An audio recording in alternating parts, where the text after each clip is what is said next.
Return of the Living Dead, the film series that brought us brain-eating zombies as well as talking ones.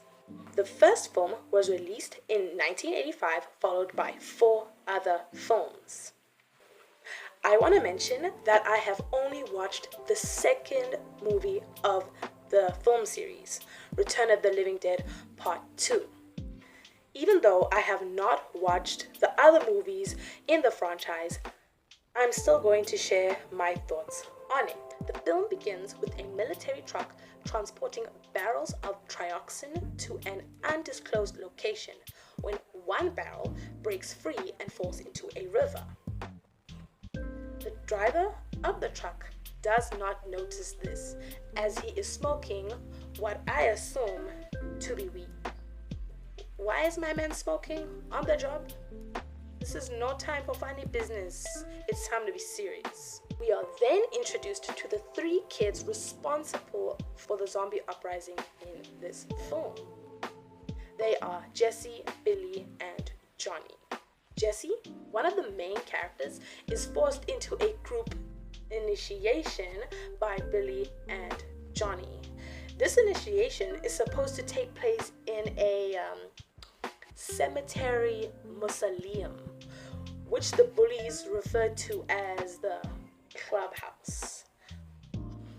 This whole group initiation is just actually a cover-up for Billy and Johnny to lock Jesse in the mausoleum and leave him alone. All alone, Johnny grabs Jesse, but he manages to escape his hold.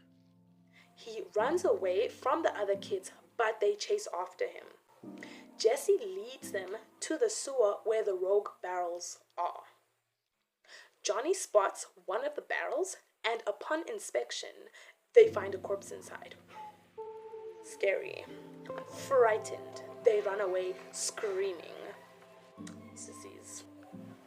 The bullies force Jesse into the derelict building when he said that he's going to call the number that is on one of the barrels and notify the army that he knows where their rogue barrels are.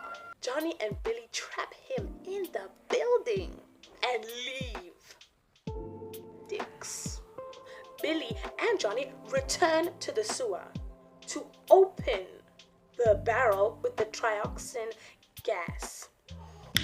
Those idiots have exposed themselves to the gas. Now the gas is permeating all over the cemetery.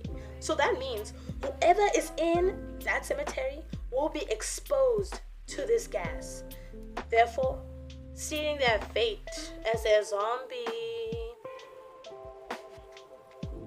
Ed, Joel, and Brenda, a trio of grave robbers, arrive by van.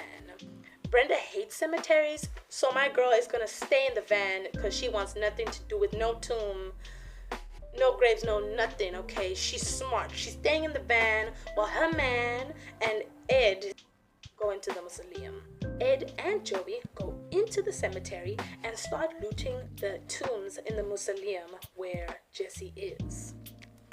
When they enter it, Jesse is able to break free and run home. Meanwhile, acid rainfall causes the trioxin to seep into the ground, resuscitating the corpses from below.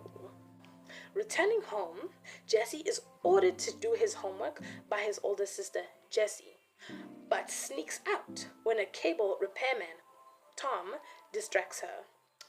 Ooh, Tom is so cute.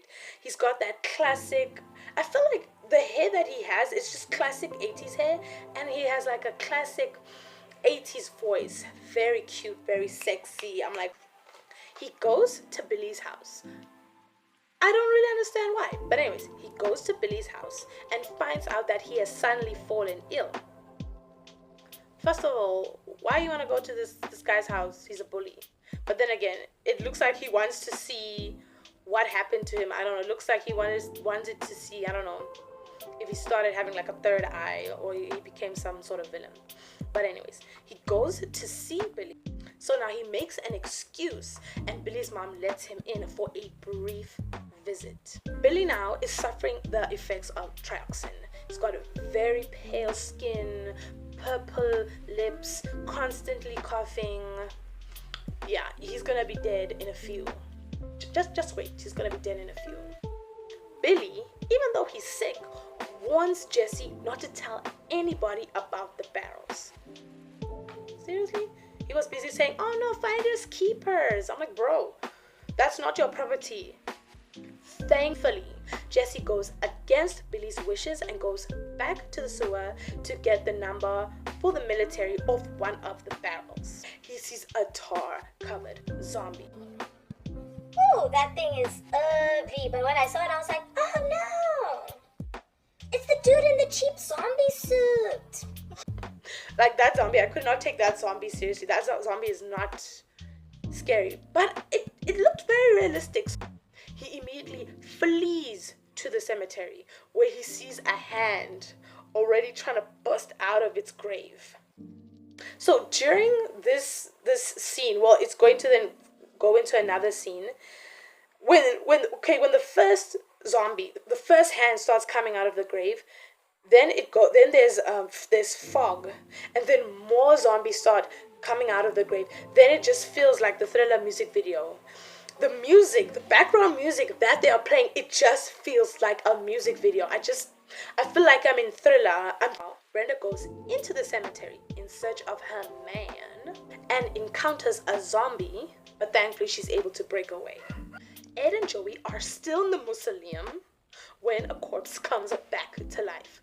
Because, guys, like I said, the tracks and gas, it permeated the entire cemetery. So that gas was able to come into the building from under the door. And now Joey's gonna turn into a zombie. And he's cute. I didn't want him to turn into a zombie because he's not cute as a zombie. So anyways, the gas that came into the building now is resurrecting all the corpses, I'm assuming, in the tomb. Thankfully, not all of the doors for the tomb are open. Terrified, Joey smashes its skull with a crowbar and they flee the building. They are running through a mob of zombies when they bump into a hysterical Brenda. She just screams the entire time, all the time. Her screaming is not even legit. It's fake. Sorry, Brenda. A distraught Jesse gets home and tries to tell his sister about the zombie uprising, but she dismisses him and locks him in his room. Super rude. Jesse starts a fire outside his room to set off the smoke alarms to distract Lucy and escape. Jesse finally calls the army and manages to get through to Colonel Glover, but unfortunately the call is disconnected. Ed, Joey, and Brenda steal Tom's van, but are unable to escape the zombie horde, so they barge into Jesse's house. Rude.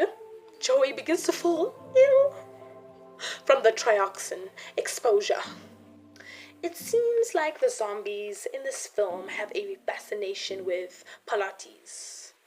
Or maybe not necessarily Pilates, but the Pilates instructor. Because when Tom was tackled to the ground by a zombie, when the TV was accidentally switched on by Tom, the zombie then didn't even notice he was there. His eyes were fixated on the television and what the Pilates instructor was doing. Okay. That's a little bit weird. That's it for today's video. This is part 1. Stay tuned if you want to watch part 2. Bye.